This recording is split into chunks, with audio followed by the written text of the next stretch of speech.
बिस्मिल्लाहिर्रहमानिर्रहीम। अस्सलाम वालेकुम। क्या हाल है आप सबके? ठीक ठाक है, शुक्र अल्हम्दुलिल्लाह, मैं भी ठीक हूँ। और आज मैं बनाने लगी हूँ हलीमा। तो उसके लिए ये आधा कप चने की दाल मैंने ली है, ये आधा कप दाल माश है और आधा कप ये चावल, आधा कप मसूर की दाल, आधा कप ये दाल मूंग और आधा कप ये मैंने गंदम का लिया। से मैंने सारी चीज़ों को अच्छी तरह से साफ़ कर लिया। तो अब मैं इनको अच्छी तरह धो के तो ऊपर प्रेशर में डाल के चूल्हे पर रख देती हूँ। तो फिर मैं आपको दिखाती हूँ।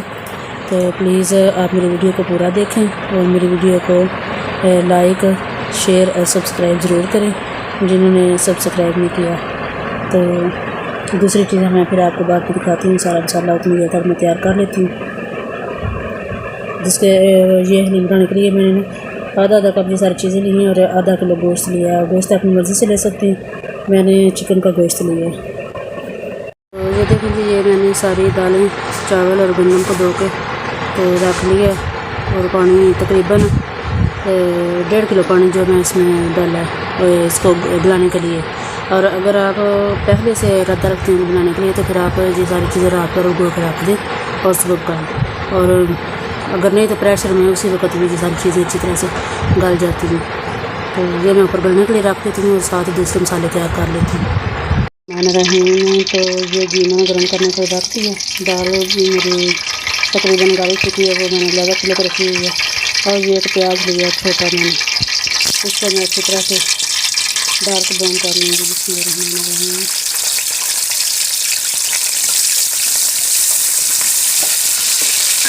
और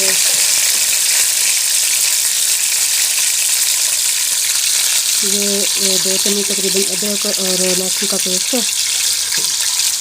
ये एक प्याज है बड़ा मसाले के लिए, और ये टमाटर और जो हरी मिर्च मिल रही है, ये भी मैं मसाला भूनने के लिए इस्तेमाल करूँगी।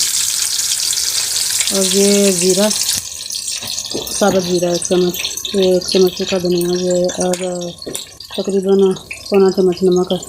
और ये थोड़ी सी मैंने मिर्च ली है, दादड़ मेरे भी ऐसा कहते हैं। और ये हलीम मसाला है तकरीबन 2 चम्मच। और हलीम के लिए ये मैंने गोश्त लिया चिकन का, ये हड्डियाँ भी इसमें, ये बाद में जब गल देंगी ये निकल देंगी। तो इसे मैं ब्राउन अच्छी तरह कर लूँ, ब्राउन करके इसे मैं निकाल लूँगी। निकाल के ये एक प्लेट लेके उसमें ये मैंने पेपर रखा हुआ है। अगर आप पास टिश्यू पेपर है तो आप टिश्यू पेपर रख सकते हैं, नहीं तो ये पेपर रख दें जिसके ऊपर प्याज को फैलाना है आपने, ताकि ये कड़क रहे, नरम ना हो। इसको फैला के रखना है ताकि ये जल्दी ठंडा हो जाए। और ये सारा मेथड जो है ना, ये तेज़ आंच पे करना है। और हमारे ये अदरक और लहसुन का पेस्ट ये मैं इसमें डाल रही हूँ। जो प्याज है वो मैंने निकाल लिया और ये अदरक और लहसुन का पेस्ट को मैं फ्राई कर लूँगी, थोड़ी सी आंच लो कर लूँ। और साथ ही इसमें ये ज़ीरा डाल दूँ, 1 चम्मच जो ज़ीरा ना ये भी साथ ही डाल दूँ। और इसको अब फ्राई करें। ये देखिए ये मैंने प्याज निकाल के रख दिया और ये ठंडा हो जाएगा तो बाद में मैं इसको इसमें इस्तेमाल करूँगी। और अब मैं इसमें ये प्याज डाल रही हूँ।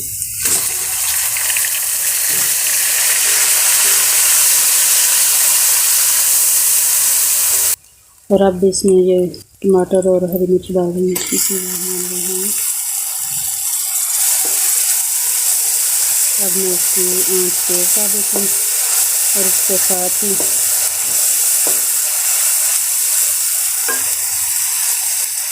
जो ये गोश्त मैंने धो रखा है उसको डाल देती हूँ।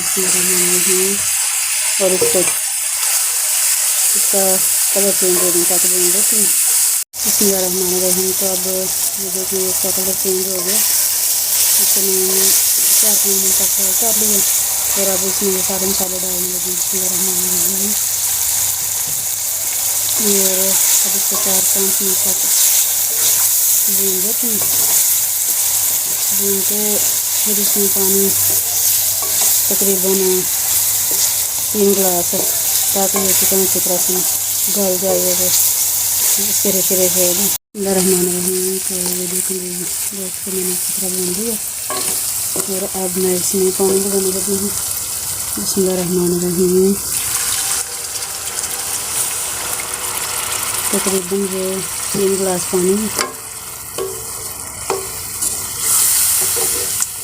और अब मैं इसको गलने के लिए रख देती हूँ ताकि ये अच्छी तरह से गल जाए और इसके रेशे बन जाएँ और हड्डियाँ पैदा कर दी। ये देखिए दाल को मैंने अच्छी तरह से बॉयल कर लिया और अब मैं इसको इस तरह इस घोटने से अच्छी तरह से घोट लेती हूँ ताकि ये गोश्त और ये दाल एक जान हो जाए। बिस्मिल्लाहिर्रहमानिर्रहीम। तो ये गोश्त गल गया और अब मैं इसको इस तरह ना घोटने की मदद से इसको अच्छी तरह से रेशे बना लेती हूँ और फिर इसमें जो मैंने दाल बॉयल करके रखी हुई है वो इसमें डाल दूँगी और अभी मैं इसके रेशे बना लूँ फिर मैं आपको दिखाती हूँ।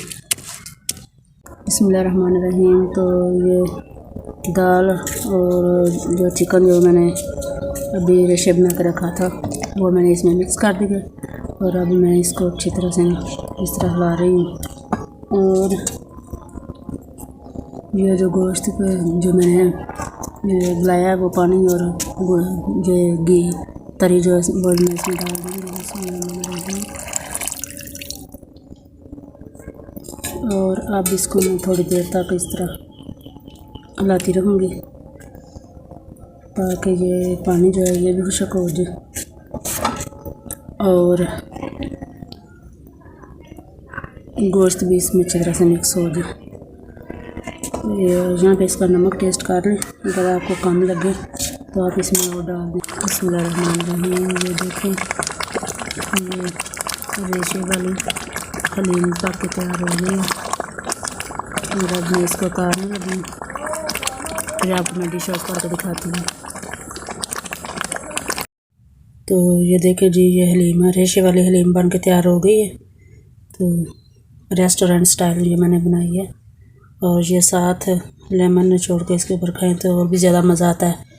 तो प्लीज़ इसको इस तरह से ज़रूर ट्राई करें।